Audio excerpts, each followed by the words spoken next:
हमारे इस YouTube channel के सेगमेंट फास्ट न्यूज में आप तमाम का इस्तकबाल है। इस वीडियो में आप देख सकते हैं कम मिनटों में बहुत ज्यादा खबरें। तो आइए शुरू करते हैं वीडियो को और देखते हैं आज की ताजा तरीन खबरें। ईद उल फितर के पेश नज़र सवैयाँ साजी में इजाफा। माह रमज़ान के आखिरी चंद दिन बाकी रह गए हैं। हाथ की बनी हुई सवैयाँ जिसकी मांग में काफ़ी इजाफा हो गया है। ईद उल फितर में शीर खुरमा बनाया जाता है जो दूध, खजूर, सवैयाँ और खुश्क मेवाजात से तैयार किया जाता है जो हर एक शख्स को पसंद भी आता है। शीर खुरमे में हाथ की बनी हुई सवैयाँ शीर खुरमे की मिठास में इजाफा करती हैं। हाथ की बनी हुई सवैयाँ बेहद पसंद की जाती हैं जो आज भी हैदराबाद में चंद खानदान मौजूद है जो इसे तैयार करते हैं। ये सवैयाँ महंगी होती है लेकिन लोग इसे आज भी पसंद करते हैं। सेवियों की तैयारी में महीनों का वक्त लगता है और मेहनत भी ज़्यादा लगती है। ये सेवियाँ सिर्फ रमज़ान में ही फ़रोख्त की जाती है। रमज़ान के बाद इन सेवइयों को बहुत कम ही लोग इस्तेमाल करते हैं। बारिश और झालाबारी से फसलों को नुकसान, रिपोर्ट की तलबी। वज़ीर ज़राअत टी नागेश्वर राव ने कहा कि 21 मार्च से 23 मार्च के दौरान रियासत के मुख्तलिफ मुकामात पर तेज़ हवाओं के साथ झालाबारी और बारिश हुई थी जिसकी वजह से कई मुकामात पर फसलों को नुकसान पहुंचा। उन्होंने कहा कि गैर मौसमी बारिश से नुकसान होने वाली फसलों का जायजा लेने के लिए हुकूमत ने अहदेदारों से एक रिपोर्ट तलब की है। इब्तदाई रिपोर्ट के मुताबिक रियासत के 13 अजला के 64 मंडलों में गैर मौसमी बारिश से 11,298 एकड़ अराजियात पर फैली फसलों को नुकसान होने का अंदाजा है। वज़ीर ज़राअत ने बताया कि इनमें 6,670 एकड़ पर धान, 4,100 एकड़ पर मकई की फसल को नुकसान हुआ है जबकि 309 एकड़ पर आम और दीगर फसलों को नुकसान होने का अंदाजा लगाया जा रहा है। नागेश्वर राव ने कहा कि अहदेदारों की जानिब से ख़तई रिपोर्ट मौसूल होने के बाद मुतासरा किसानों को मुआवजा अदा करने के इक़दाम किए जाएंगे। ज़मीनों की कीमतों में अनकरीब इजाफा, सर्वे भी जल्द शुरू करने का मंसूबा, LRS पर 25% डिस्काउंट। वज़ीर माल P श्रीनिवास रेड्डी ने कहा कि अनकरीब रियासत में अराजियात की कीमतों में इजाफा किया जाएगा। असेंबली में मीडिया के साथ गैर रस्मी बातचीत करते हुए उन्होंने कहा कि बहुत जल्द अराजियात का सर्वे भी शुरू करने का मंसूबा है। इसके लिए हर मंडल में एक सर्वेयर और डिप्टी सर्वेयर का तकर्रुर किया जाएगा। इसके अलावा लाइसेंस्ड सर्वेयर को भी मौका फराहम किया जाएगा। रियासत भर में 6,000 लाइसेंस्ड सर्वेयर को मौका देने का फैसला किया गया है। इन्हें तरबियत भी दी जाएगी। श्रीनिवास रेड्डी ने कहा कि 31 मार्च तक LRS स्कीम की मुद्दत है। इस मुद्दत के अंदर इस स्कीम से फायदा उठाने के लिए 25% डिस्काउंट हासिल किया जा सकता है। LRS के मकान की तामीर के वक्त ज़रूरत पड़ती है इसलिए 100% LRS अदा करते हुए बाकायदा तौर पर मकानात तामीर किए जा सकते हैं। वज़ीर मौसूफ ने कहा कि मरकज़ की प्रधानमंत्री आवास योजना स्कीम के तहत शहरी इलाकों में 1,13,000 मकानात को मंजूरी दी गई। शहरी इलाकों में मकानात की तामीर पर मरकज़ की जानिब से 1.5 लाख रुपये की रकम दी जाती है। बाकी रकम रियासती हुकूमत बर्दाश्त करेगी। अलबत्ता दही इलाकों में तामीर होने वाले मकानात पर मरकज़ ने कोई इमदाद की वजाहत नहीं की। वज़ीर माल ने मज़ीद बताया कि सादा बेनामे की दरख्वास्तों को कबूल नहीं किया जा रहा है। उन्होंने इल्ज़ाम लगाया कि BRS हुकूमत ने सादा बेनामों के 13 लाख दरख्वास्तों को मुस्तरद कर दिया था। मुस्तरद होने वाली दरख्वास्तों को एफिलिएट अथॉरिटी से रुजू होते हुए अपील की जा सकती है। हैदराबाद के ऑटोमोबाइल स्पेयर पार्ट्स की दुकान में लगी आग। हैदराबाद के SR नगर पुलिस स्टेशन के हुदूद में एक ऑटोमोबाइल स्पेयर पार्ट्स की दुकान में आग लग गई। मुकामी अफराद की इत्तला पर पुलिस और फायर ब्रिगेड का अमला मौके पर पहुंचा जिसने आग पर काबू पा लिया। इब्तदाई जांच में शॉर्ट सर्किट को आग लगने की मुमकिन वजह करार दिया गया है। इस वाक़े में किसी जानी नुकसान की इत्तला नहीं मिली। ताहम दुकान में मौजूद इंजन ऑयल और दीगर स्पेयर पार्ट्स मुकम्मल तौर पर जलकर खाकिस्तार हो गए। माली नुकसान का अंदाज़ा नहीं लगाया जा सका। सिकंदराबाद में MMTS ट्रेन में नौजवान लड़की की इस्मत रेज़ी की कोशिश, लड़की चलती ट्रेन से कूद पड़ी। सिकंदराबाद में MMTS ट्रेन के डब्बे में अकेली सफर कर रही एक नौजवान लड़की पर एक नौजवान ने इस्मत रेज़ी की कोशिश की। हमलावर से बचने की कोशिश में मुतासरा लड़की ट्रेन से कूद गई जिसके नतीजे में इसे शदीद चोटें आईं। पुलिस के मुताबिक 23 साल मुतासरा लड़की का ताल्लुक अनंतपुर जिले से है और वो मिर्चल में एक प्राइवेट कंपनी में मुलाजिमत करती है। वो अपना मोबाइल फोन मरम्मत करवाने के लिए सिकंदराबाद आई थी और बाद में MMTS ट्रेन के जरिए मिर्चल वापस जा रही थी। शुरू में वो खवातीन के लिए मखसूस डब्बे में सवार हुई जहाँ 2 दिगर खवातीन मौजूद थे लेकिन वो अलवाल स्टेशन पर उतर गई जिसके बाद वो अकेली रह गई। इसी दौरान एक 25 साल नौजवान ने इसकी इस्मत रेज़ी की कोशिश की। खुद को बचाने के लिए मुतासरा लड़की चलती ट्रेन से कूद गई और कोम्पली के करीब एक रेलवे के पुल के नीचे गिरकर जख्मी हो गई। मुकामी अफराद की इत्तला पर पुलिस मौके पर पहुंची और जख्मी लड़की को फौरी तौर पर गांधी अस्पताल मुंतकिल किया। पुलिस ने मुकदमा दर्ज करके हमलावर की तलाश शुरू कर दी है। रियासत में खवातीन गैर महफूज, MMTS रेल में खातून से ज़्यादती की कोशिश के वाक़े पर रुकने कौंसिल के कविता का शदीद रद्द-ए-अमल। रुकने तेलंगाना कानून साज कौंसिल BRS के कविता ने MMTS रेल में एक खातून के साथ ज़्यादती की कोशिश के अफसोसनाक वाक़े पर शदीद तशवीश का इजहार किया। उन्होंने रेलवे SP चंदना दीप्ति से फ़ोन पर रब्ता करके मुतासरा लड़की की सेहत के बारे में दरियाफ्त किया और इस वाक़े की तफसीलात हासिल की। BRS क़ायद के कविता ने कहा कि रियासत में ऐसे वाक़यात मुसलसल पेश आ रहे हैं जो ये साबित करते हैं कि खवातीन के तहफ़्फ़ुज़ को यकीनी बनाने में हुकूमत नाकाम हो चुकी है। उन्होंने अफसोस का इजहार करते हुए कहा कि खवातीन के तहफ़्फ़ुज़ के बारे में बारहा हुकूमत को मुतनब्बह किया गया, लेकिन हुकूमत की लापरवाही की वजह से ऐसे अफसोसनाक वाक़यात रोनुमा हो रहे हैं। उन्होंने हुकूमत से मुतालबा किया कि वो खवातीन के तहफ़्फ़ुज़ के मामले पर फौरी तवज्जो दे और सख्त इक़दाम करे ताकि आइंदा इस तरह के वाक़यात ना हों। MLC कविता ने खवातीन की सलामती के लिए ठोस पॉलिसियों के निफाज पर जोर दिया और कहा कि सिर्फ जुमलेबाजी से काम नहीं चलेगा बल्कि अमली इक़दाम की ज़रूरत है। तेलंगाना काबीना में तोसी के इम्कानात, चीफ मिनिस्टर रेवंत रेड्डी दिल्ली रवाना। चीफ मिनिस्टर रेवंत रेड्डी दिल्ली के दौरे पर रवाना हो गए हैं। पीर की दोपहर शमशाबाद एयरपोर्ट से चीफ मिनिस्टर के साथ डिप्टी CM भट्टी विक्रमार्का और वजीर उत्तम कुमार रेड्डी भी दिल्ली के लिए रवाना हुए। जराये के मुताबिक पार्टी हाईकमान की हिदायत पर वो फौरी तौर पर दिल्ली गए हैं, जहां शाम 6 बजे ऑल इंडिया कांग्रेस कमेटी के जनरल सेक्रेटरी KC वेणुगोपाल से मुलाकात करेंगे। इस दौरे का सबसे अहम एजेंडा काबीना में तोसी बताया जा रहा है। पहले ही कई बार इस मामले पर मुशावरत हो चुकी है और इम्कान है कि पार्टी क़यादत आज हतमी फैसला ले सकती है। किसानों के कर्ज मुआफ़ी पर असेंबली में बहस का मुतालबा, BRS की तहरीक इल्तिवा। तेलंगाना के असल अपोजिशन BRS के अरकान असेंबली ने KT रामाराव और हरीश राव की क़यादत में असेंबली में तहरीक इल्तिवा पेश की, जिसमें कांग्रेस हुकूमत की जानिब से वरंगल फार्मर्स डिक्लेरेशन में किए गए वादे के मुताबिक किसानों के 2 लाख रुपये तक के मुकम्मल फसल कर्ज मुआफ़ी के निफाज में नाकामी पर बहस का मुतालबा किया गया। जैसे ही इजलास शुरू हुआ, BRS के अरकान असेंबली ने नारा लगाते हुए फसल कर्ज मुआफ़ी पर फौरी बहस का मुतालबा किया। हरीश राव ने फौरी तौर पर 2 लाख रुपये तक के ज़रई कर्जों की मुआफ़ी का मुतालबा किया, जबकि वज़रा सालाना रियासती बजट पर बजट के लिए ग्रांट्स की दरख्वास्तें पेश कर रहे थे। BRS के अरकान असेंबली ने एहतजाज के तौर पर CR रिबन बांधे और हुकूमत से किसानों की मदद करने का मुतालबा किया। इलावाजी CPI के MLA के संबाज शिवाराव ने सहाफ़ियों के लिए मुलाजिमत की जमानत, रिहाइश, सेहत की देखभाल और पेंशन फ़वाइद का मुतालबा करते हुए इल्तिवा की तहरीक पेश की। RTC के मुस्तकबिल पर अपोजिशन के इल्ज़ामात मुस्तरद। रियासती वज़ीर ट्रांसपोर्ट पूनम प्रभाकर ने TSRTC के मुस्तकबिल पर अपोजिशन के इल्ज़ामात को मुस्तरद करते हुए कहा कि हुकूमत मुसाफिरों की सलामती, मुलाजिमीन के एहतराम और इदारे की बहाली के लिए पुरज़्म है। उन्होंने आइंदा इस्लाहात को उजागर करते हुए कहा कि हुकूमत जल्द ही 37 मकामात पर AI पर मुबन्नी व्हीकल टेस्टिंग सेंटर्स कायम करेगी और 28 अजला में वाहन सारथी स्कीम को नाफिज करेगी। उन्होंने कहा कि 15 साल से पुरानी गाड़ियों की स्क्रैपिंग पॉलिसी भी नाफिज की जा चुकी है और 3 कंपनियों को गाड़ियों के तलफ करने का इख्तियार दिया गया है। उन्होंने कहा कि कांग्रेस की क़यादत में पर्दापालना हुकूमत ने 9 दिसंबर 2023 को महालक्ष्मी स्कीम का आगाज किया था और इसे वसी अवामी हिमायत के साथ कामयाबी से चला रही है। पूनम प्रभाकर ने दावा किया कि मौजूदा हुकूमत ने साल 2013 के दौर के 280 करोड़ रुपए के बॉन्ड्स की अदायगी मुकम्मल कर ली है। साल 2017 के PRC के तमाम बकायाजात अदा कर रहे हैं और ऐसे ड्राइवर्स के लिए डबल ड्यूटी शुमार करने का आगाज किया है जो 15 घंटों से ज़्यादा काम करते हैं। उन्होंने कहा कि हमारे दौरे हुकूमत में मजदूरों के इस्तेसाल की कोई गुंजाइश नहीं है, हर पैसा बराह रास्त मजदूरों तक पहुँचा है।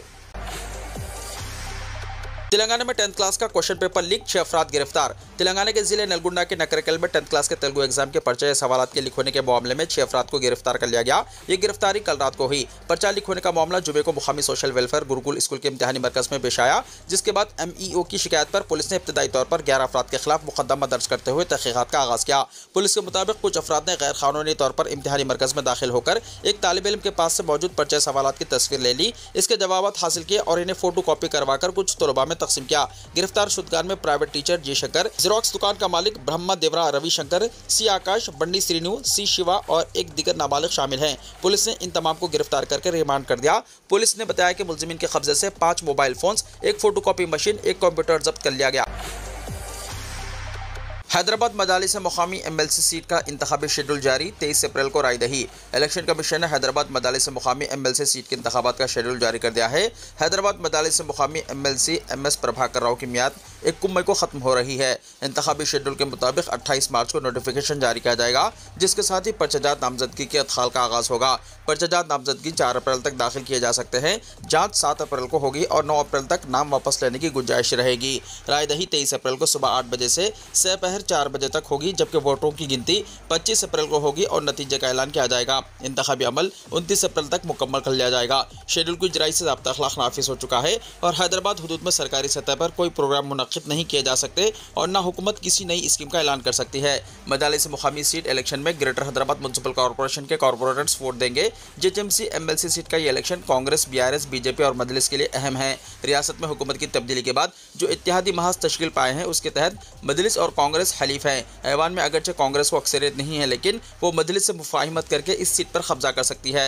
BRS कॉर्पोरेटर्स में इन्हिराफ के नतीजे में वो इस सीट के लिए मुकाबला करेगी या नहीं, इसका फैसला जल्द होगा। बताया जाता है कि कांग्रेस और मजलिस के दरमियान इस सीट के लिए मुआहदा हो चुका है। MLA कोटा के तहत मजलिस के रुकन रियाजुल हसन आफंदी की सबकदोशी पर हुकूमत ने दोबारा मजलिस को सीट अलॉट नहीं की और इसके बदले हैदराबाद मजालिस मुकामी की सीट अलॉट करने का तयक़ुन दिया और उसके बदले हैदराबाद मजालिस मुकामी की सीट अलॉट करने का तयक्कुन दिया है। इलेक्शन नोटिफिकेशन की 28 मार्च को इजराई के बाद सूरत हाल वाज़ेह होगी। चीफ मिनिस्टर की आज दावत इफ्तार पर गैर यकीनी सूरत हाल। चीफ मिनिस्टर रेवंत रेड्डी की आज 25 मार्च को दावत इफ्तार के बारे में गैर यकीनी सूरत हाल पैदा हो चुकी है, क्योंकि इलेक्शन कमीशन की जानिब से हैदराबाद मदालिस मुकामी की MLC सीट के इलेक्शन का शेड्यूल का ऐलान कर दिया गया है। शेड्यूल की इजराई के साथ ही इंतखाबी ज़ाब्ता अखलाक नाफिज हो चुका है और ज़ाब्ता अखलाक के तहत सरकारी सतह पर कोई प्रोग्राम मुनक्किद नहीं किए जा सकते। हैदराबाद मदालिस मुकामी की MLC सीट के नोटिफिकेशन के इजराई के साथ ही चीफ सेक्रेटरी शांति कुमारी ने इलेक्शन कमीशन को मकतूब रवाना करते हुए दावत इफ्तार के बारे में वजाहत तलब की है। हुकूमत का मानना है कि मदालिस मुकामी की MLC सीट के इलेक्शन से अवाम का कोई डायरेक्ट ताल्लुक नहीं है, लिहाजा दावत इफ्तार के एहतमाम में कोई रुकावट नहीं होनी चाहिए। नोटिफिकेशन की इजराई के बाद इंतखाबी ज़ाब्ता अखलाक के निफाज के साथ ही सरकारी ओहदेदारों और सियासी कायदीन के दौरे लाल बहादुर स्टेडियम को मनसूख कर दिया गया। बताया जाता है कि इलेक्शन कमीशन के फैसले पर दावत इफ्तार का इन्हिसार रहेगा। अगर इलेक्शन कमीशन सियासी कायदीन की शिरकत से मना करता है तो सिर्फ महकमा जाती ओहदेदारों की निगरानी में दावत इफ्तार का एहतमाम किया जाएगा। हुकूमत ने इलेक्शन कमीशन की जानिब से इजाज़त न मिलने पर दावत इफ्तार को हुकूमत के बजाय कांग्रेस पार्टी से मनसूब करने की भी मनसूबाबंदी की है, ताकि सियासी कायदीन की शिरकत को यकीनी बनाया जा सके। अलगरज दावत इफ्तार का एहतमाम इलेक्शन कमीशन के फैसले पर मुनहसर रहेगा। तेलंगाना वर्किंग जर्नलिस्ट के एग्रेडेशन कार्ड्स की मियाद में तोसी। तेलंगाना में खिदमत अंजाम देने वाले सहाफ़ियों के लिए एक अहम फैसले के तहत हुकूमत ने इनके एग्रेडेशन कार्ड्स यानी सहाफ़ती शनाख्ती कार्ड्स की मियाद में मज़ीद 3 महीने की तोसी कर दी है। इस सिलसिले में महकमे इत्तलात और ताल्लुकात आम्मा ने अहकाम जारी किए हैं। क़ब्ल कार्ड्स की मियाद 30 मार्च 2025 को ख़त्म होने वाली थी, लेकिन हुकूमत ने इसकी मियाद में 30 जून 2025 तक तोसी का फैसला किया है। काबिल ज़िक्र बात यह है कि यह चौथी मरतबा है कि हुकूमत की जानिब से सहाफ़ियों के एग्रेडेशन कार्ड्स की मियाद में तोसी की गई है। KCR की असम्बली रुकनीत मनसूख करने गजवेल के कांग्रेस कारकुनों का मुतालबा। BRS सरबराह के चंद्रशेखर राव के इंतखाबी हल्के गजवेल से ताल्लुक़ रखने वाले कांग्रेस कायदीन और कारकुनों ने आज हैदराबाद में चीफ मिनिस्टर रेवंत रेड्डी से मुलाकात की और असम्बली इजलास में शिरकत न करने पर KCR को रुकनीत से नाअहल करार देने की अपील की। गजवेल में कांग्रेस के कायद नरसिम्हा रेड्डी की क़यादत में सैकड़ों की तादाद में कांग्रेस कारकुन सिद्दीपेट से हैदराबाद तक पदयात्रा की शक्ल में पहुंचे। इस कदर तवील फासला तय करते हुए सैकड़ों कारकुन आज चीफ मिनिस्टर रेवंत रेड्डी की ख़यामगाह पहुंचे। उन्होंने रेवंत रेड्डी को मकतूब हवाले किया, जिसमें KCR की असम्बली रुकनीत कलादुम करने की मांग की गई। कारकुनों का कहना है कि असम्बली इंतखाबात के बाद से KCR आवाम के लिए दस्तयाब नहीं है और वो फार्म हाउस तक महदूद हो चुके हैं। कांग्रेस कारकुनों ने सिद्दीपेट से हैदराबाद तक मुनफरिद अंदाज में पैदल सफर करते हुए अपना एहतजाज दर्ज कराया। चीफ मिनिस्टर रेवंत रेड्डी ने कांग्रेस कारकुनों से मुलाकात की और उनकी शिकायत की समाअत की। कांग्रेस कारकुनों ने KCR के फार्म हाउस तक महदूद हो जाने और असम्बली इजलास में अदम शिरकत पर नाराजगी का इजहार किया। उनका कहना था कि KCR राय दहिंदों के लिए दस्तयाब नहीं है और रुकन असम्बली के कैंप ऑफिस में भी कदम नहीं रखा। कांग्रेस कारकुनों ने राजभवन पहुंचकर गवर्नर जितेंद्र वर्मा को याददाश्त पेश करने का फैसला किया है। अकबर अवैसी की मुख्तलिफ उन्वानात पर आज असम्बली में तकरीर। मजलिस के फ्लोर लीडर अकबरुद्दीन अवैसी ने रेड हिल्स आतिशदगी हादसे के महलूकीन को एक्स ग्रेशिया फौरी जाने का हुकूमत से मुतालबा किया। अखिलती स्कीमात पर अमलावरी के लिए महकमा अखिलती बहबूद ने एम्प्लॉइज़ की तादाद में इजाफा करने पर जोर दिया। दुल्हनों को 1 तोला सोने का तोहफा कब दिया जाएगा, हुकूमत से इस्तिफसार किया। असम्बली में मुतालबा ज़ेर मुबाहिस में हिस्सा लेते हुए इन ख्यालात का उन्होंने इजहार किया। अकबरुद्दीन अवैसी ने कहा कि रियासत के मजमूई बजट साल 2025-26 में अखिलती बजट 1.18% होने का दावा करते हुए कहा कि गुज़िश्ता साल 3003 करोड़ रुपये का अखिलती बजट मंजूर किया गया, मगर सिर्फ 48% बजट जारी किया गया। माइनॉरिटी बजट के इदाद शुमार में कई गलतियां होने की निशानदही की। मुख्तस करदा मुकम्मल बजट जारी न करने पर तशवीश का इजहार करते हुए कहा कि जब महकमा अखिलती बहबूद में मुलाजिमीन नहीं होंगे तो बजट कैसे खर्च होगा। हुकूमत से सवाल किया। अकबर अवैसी ने कहा कि महकमा अखिलती बहबूद में सिर्फ 238 एम्प्लॉइज़ खिदमत अंजाम दे रहे हैं। उन्होंने कहा कि गुज़िश्ता 7 साल से अखिलती तलबा के स्कॉलरशिप बकायाजात जारी नहीं किए गए। ओवरसीज स्कॉलरशिप्स के 65 करोड़ रुपए के बकायाजात हैं। टिम मरीज किराए के स्कूल्स की इमारतों को 7 महीने से किराया जारी न करने पर भी तशवीश का इजहार किया।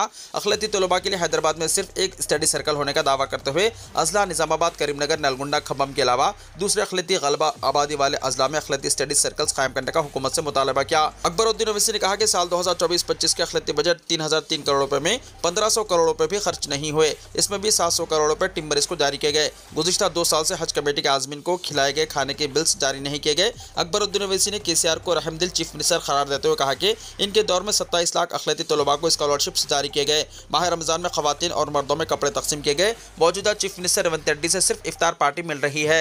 उर्दू अकेडमी के कंप्यूटर सेंटर्स में खिदमत अंजाम देने वालों को सिर्फ मामूली माहाना 5000 रुपये तनख्वाह दी जा रही है। इनकी तनख्वाहों में इजाफा करने का मुतालबा किया। सड़क तोसी इसी के दौरान वक्फ अराजियात की 360 करोड़ रुपए फौरी वक्फ बोर्ड को जारी करने का मुतालबा किया। वादे के मुताबिक आइम्मा और मुअज्जिनीन को 12 और 10,000 रुपए जारी करने की अपील की। कांग्रेस के 15 महीने के दौरे हुकूमत में 3 मसाजिद को नुकसान पहुंचाने और मुख्तलिफ वखामात पर मुसलमानों पर होने वाले हमलों की मजम्मत करते हुए अकबरुद्दीन ओवैसी ने कहा कि हम फिरका परस्ती के खात्मे के लिए हुकूमत का साथ दे रहे हैं। आलेर इनकाउंटर और वक्फ से मुताल्लिक CBCID तहकीकात रिपोर्ट को मंजर-ए-आम पर लाने का मुतालबा किया। अरकान पार्लियामेंट की तनख्वाहों और अलाउंस में इजाफा। मरकजी हुकूमत ने अरकान पार्लियामेंट की तनख्वाहों और दिगर माली मुराद में इजाफे का फैसला किया है। इस नए फैसले के तहत अरकान पार्लियामेंट की बुनियादी तनख्वाह में इजाफा किया जाएगा, जो पहले 1 लाख रुपये थी, अब इसे बढ़ाकर 1,24,000 रुपये कर दिया गया है। इसके अलावा रोजाना मिलने वाले भत्ते में भी इजाफा किया गया है, जो पहले 2,000 रुपये था, अब इसे बढ़ाकर 2,500 रुपये कर दिया गया है। साबिक अरकान पार्लियामेंट के लिए पेंशन में भी इजाफा किया गया है। पहले इन्हें माहाना 25,000 रुपये पेंशन दी जाती थी, लेकिन अब यह रकम बढ़ाकर 31,000 रुपये कर दी गई है। मरकजी हुकूमत की जानिब से वाज़ेह किया गया है कि साबिक अरकान पार्लियामेंट के लिए बढ़ाई गई पेंशन का इतलाक अप्रैल 2023 से होगा। यह फैसला ऐसे वक्त में किया गया है जब मुल्क में इख्तिसादी चैलेंजेस और दिगर मसाइल पर बहस जारी है। ताहम हुकूमत का कहना है कि यह इजाफा अरकान पार्लियामेंट की बेहतर कारकर्दगी और इनके खराजात को मद्देनजर रखते हुए किया गया है। इस फैसले के बाद मुख्तलिफ हल्कों से मिला जुला रद्द-ए-अमल सामने आ रहा है। सियासतदानों का मजाक उड़ाना कानून के खिलाफ नहीं, मैं माफ़ी नहीं मांगूंगा, कुणाल कामरा ने कहा। Stand up comedian Kunal Kamra ने पीर को कहा कि वो महाराष्ट्र के नायब वज़ीर आला एकनाथ शिंदे के बारे में अपने मुतनाज़ा रिमार्क्स पर माफ़ी नहीं मांगेंगे। उन्होंने इस जगह पर तोड़फोड़ पर तनकीद की जहां इनका कॉमेडी शो रिकॉर्ड किया गया था। 36 साला कॉमेडियन ने अपने शो में एक मशहूर हिंदी फिल्मी गाने के बोल में तरमीम करके शिंदे के सियासी कैरियर पर तनकीद की थी। इसके बाद महाराष्ट्र में अफरा तफरी मच गई और पीर को दिन भर हंगामा जारी रहा। अब कामरा ने इस पर रद्दमल जाहिर किया है। एक्स पर जारी होने वाले अपने तवील बयान में कामरा ने कहा कि जो लोग सोशल मीडिया पर इनका नंबर लीक करने में मसरूफ है या इसे मुसलसल कॉल कर रहे हैं, इन्हें मालूम होना चाहिए कि ये सब मेरे वॉइस मेल पर जाता है, जहां इन्हें वही गाना चलाया जाएगा जिससे वो नफरत करते हैं। मैं माफ़ी नहीं मांगूंगा, मैं इस हुजूम से खौफजदा नहीं हूं और मैं नहीं छुपूंगा और मैं इस वाक़े के ख़त्म होने का इंतजार नहीं करूंगा, कामरा ने एक्स पर लिखा। कामरा के कॉमेडी शो के कॉम्प्लेक्स और इससे पैदा होने वाले सियासी तनाज़े ने पीर को सुर्खियां बनाई। महाराष्ट्र के वज़ीर आला देवेंद्र फडणवीस ने कहा कि कामरा को अपनी निचली सतह की कॉमेडी के लिए माफ़ी मांगनी चाहिए। दरियासना अपोजिशन लीडर उद्धव ठाकरे ने कहा कि कॉमेडियन ने जो कहा इसमें कुछ गलत नहीं। कांग्रेस और CPIM भी कामरा की हिमायत में सामने आए हैं। मज़ाहिया अदाकार ने सियासतदानों की तरफ से इसे सबक सिखाने की धमकियों और इसके इजहार राय के हक़ का भी हवाला दिया और कहा कि मैं अपने खिलाफ किसी भी कानूनी कार्रवाई के लिए पुलिस और अदालतों के साथ ताउन करने के लिए तैयार हूँ। उन्होंने कहा कि एक ताकतवर शख्स की कीमत पर मजाक बर्दाश्त करने की आपकी नाअहली मेरे हक़ की नवीयत को नहीं बदलती। सऊदी अरब मक्का रीजन में सबसे ज़्यादा बारिश, ईद तक सिलसिला जारी रहने का इम्कान। एक ऐसे वक्त जब अख्ताए आलम से फर्जंदान इस्लाम की एक बहुत बड़ी तादाद हरमैन शरीफैन में हाजिर है, मक्का मुकर्रमा समेत मुमलिकत के कई इलाकों में बारिशों का सिलसिला जारी है। सऊदी अरब में मौसमियात के कौमी मरकज़ के माहिर अकील अल अकील का कहना है कि मुमलिकत के बास इलाकों में ईद उल फितर तक बारिश का इम्कान है, यानी मुमलिकत के बेशतर इलाकों में भीगी भीगी ईद की तवक्को है। एक न्यूज़ चैनल से गुफ्तगू करते हुए उन्होंने मक्का मुकर्रमा के अलावा मुमलिकत के वस्ता और मशरक़ी पहाड़ी इलाकों में शदीद बारिश का इम्कान जाहिर किया। कौमी मरकज़ ने खबरदार किया है कि मुमलिकत के बेशतर इलाके इतवार तक बारिश और गर्द आलूद तेज हवाओं से मुतासिर रहेंगे। मदीना मुनव्वरा, तबूक, अलजोफ और शुमाली हुदूद रीजन में गर्द आलूद हवाएं चलेंगी। दारुल हुकूमत रियास रीजन के दरिया, अल मज़ाहिमिया, अल खुरुज, अल दलम, अल हरिक और होता बनी तमीम में सनीचर तक मुतदिल से शदीद बारिश मुतवक्को है। न्यूजीलैंड में आया खतरनाक जलजला, रेक्टर स्केल पर 7 की शिद्दत रिकॉर्ड, अब सुनामी का है खतरा। मंगल 25 मार्च को न्यूजीलैंड के रिवरटन साहिल पर 7 की शिद्दत के साथ एक ताकतवर जलजला आया। अमेरिका के जियोलॉजिकल सर्वे एक्स पर एक पोस्ट के जरिए जलजले के बारे में मालूमात शेयर की। जलजला रिपोर्टेन से 159 किलोमीटर मगरिब जुनूब मगरिब में महसूस किया गया। इसका मरकज जमीन से नीचे 10 किलोमीटर यानी 6.21 मील की गहराई में था। फिलहाल जलजले से होने वाले नुकसान की कोई इत्तला मौसूल नहीं हुई। न्यूजीलैंड जलजले के हुसास इलाके में आता है, जहाँ ऐसे वाक़यात अक्सर देखने में आते हैं। मुतल्लिक़ा हुकाम सूरत हाल पर नजर रखे हुए हैं और मुमकिन आफ्टर शॉक्स के लिए तैयारियां की जा रही हैं। न्यूजीलैंड में 7 की शिद्दत के जलजले के बाद ज्यादातर मुतासरा इलाकों में जलजला मुज़ाहिम इमारतें महफूज हैं। न्यूजीलैंड की इमरजेंसी मैनेजमेंट एजेंसी इस बात का जायजा ले रही है कि आया जलजले से सुनामी का खतरा लाहक हो सकता है। एजेंसी ने कहा कि अगर सुनामी की सूरत हाल पैदा होती है तो इसे मुल्क तक पहुंचने में कम अज कम 1 घंटा लगेगा। इमरजेंसी मैनेजमेंट एजेंसी ने एक एडवाइजरी जारी करते हुए कहा कि वो सूरत हाल पर नजर रखे हुए हैं। सुनामी की तस्दीक हुई तो साहिली इलाकों में अलर्ट बढ़ा दिया जाएगा। वीडियो को लाइक शेयर कीजिए और हमारे इस YouTube चैनल को सब्सक्राइब करते हुए इसके बेल आइकॉन को भी प्रेस कर लीजिए ताकि ऐसी ही ताज़ा तरीन खबरों का नोटिफिकेशन सबसे पहले आपको मिलता रहे।